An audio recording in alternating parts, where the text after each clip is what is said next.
Hello, my name is Burke Hedges, author of the best-selling book, The Parable of the Pipeline. I open my book with a story about Pablo and Bruno, who take two very different paths in their quest for financial independence. What you're about to see is the delightful animated story of their adventure. So, sit back, relax, and enjoy the life-changing lessons in The Parable of the Pipeline.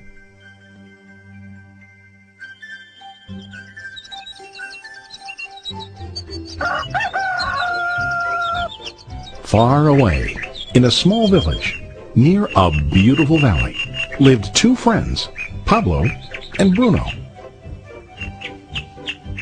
They were both young and dreamed of a better life for themselves.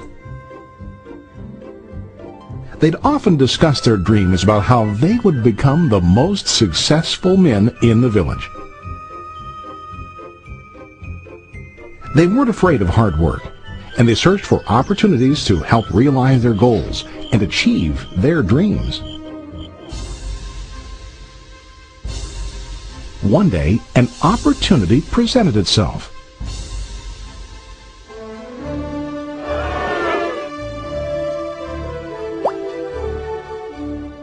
The mayor of the village decided to hire two people to bring water from a spring up on the mountain, across the valley, back down to the village.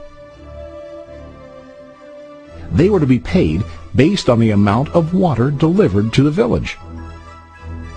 Bruno and Pablo enthusiastically got to work.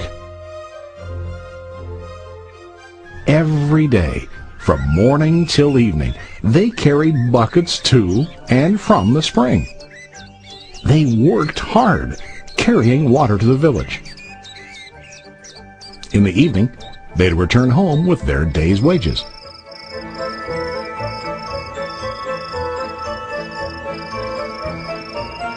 Bruno was satisfied with his work and the money he earned. He was sure that with this work he could achieve his dreams. Bruno thought that to increase his wages he could use bigger buckets to bring more water each trip.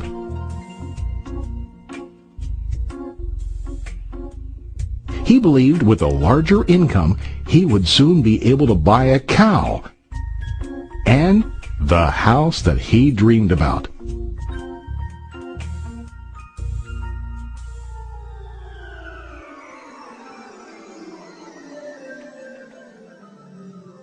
Now Pablo was not satisfied. At the end of the day, his back and hands ached, and he was exhausted. He was looking for an easier way to earn more. One day an idea occurred to Pablo.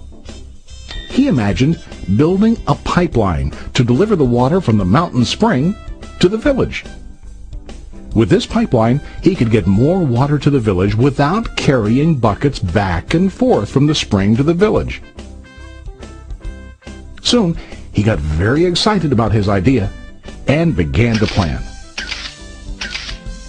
Pablo, of course, shared his idea with his friend Bruno and asked him to join with him to work on and help build the pipeline. Bruno thought the idea was crazy. All Bruno could think about was what his money could buy today and how to get it quicker. He felt that building a pipeline would slow him down and delay him in achieving his goals. Instead, Bruno got bigger buckets and went more often back and forth, fetching water. He was sure that with this method, he could make more money. Pablo decided to build the pipeline on his own. He understood that it would not be easy to build, and it would take time to complete the pipeline. Pablo knew that it could take several years to finish, but he set his mind on his goal. Every day he worked and carried water like before.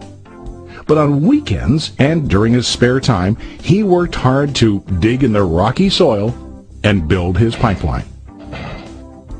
In the first month, there was little to show for his work.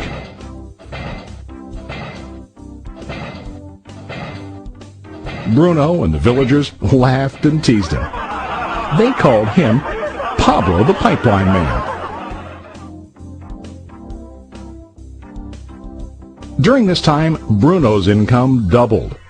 He already bought a cow and a bigger house. His lifestyle changed. He now spent time after work in the bar, enjoying his hard-earned wages from delivering water.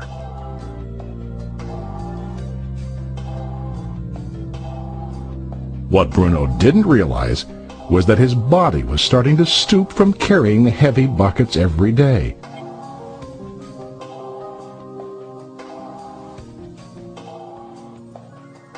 His face looked worn and his body tired. Soon, he began to carry less and less water due to the wear and tear on his body.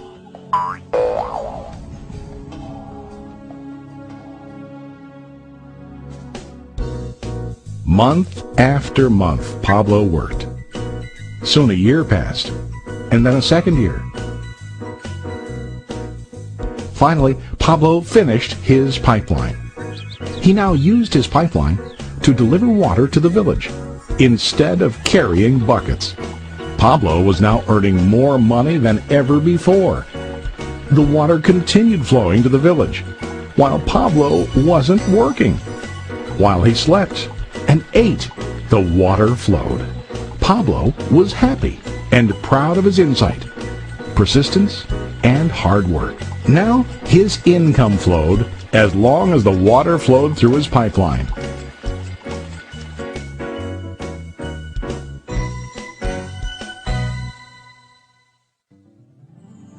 The story of Bruno and Pablo is a reflection of life.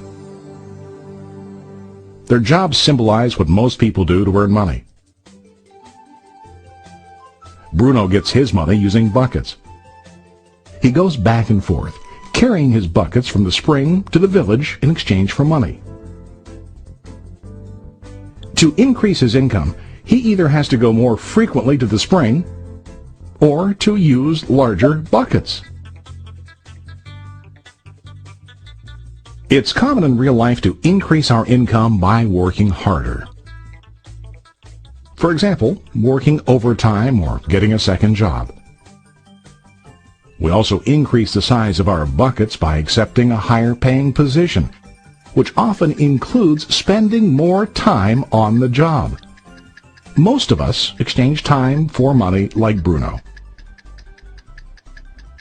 We know that every person has only 24 hours in the day and that it's not possible to use all our time to work. The most difficult time comes when we can no longer exchange time for money due to age, health, or other reasons. Then, our income stops. Now let's review what Pablo did. Very wisely, Pablo did not exchange all of his time for a limited income, but he used some of his time to build a pipeline. He knew that the pipeline would bring ongoing income as long as the water flowed. An ongoing income that multiplied the time he worked each day. Pablo knew that someday, maybe because of age or health, he would no longer be able to exchange his available time for money. Pablo knew that if he could make his idea of a pipeline work, then he only has to do the hard work of building the pipeline. After the pipeline was completed, Pablo was able to monitor and maintain the flow of water to ensure that his income will continue. Pablo has shown us that to earn an income, we don't always have to directly exchange time for money. There really are better ways. How about you? Are you still like Bruno, who directly exchanges time for money? Or do you want to be like Pablo, building and maintaining a pipeline for ongoing income? If you are interested in the idea of building your own pipeline, contact the person who lent you this presentation. You can start building your pipeline today.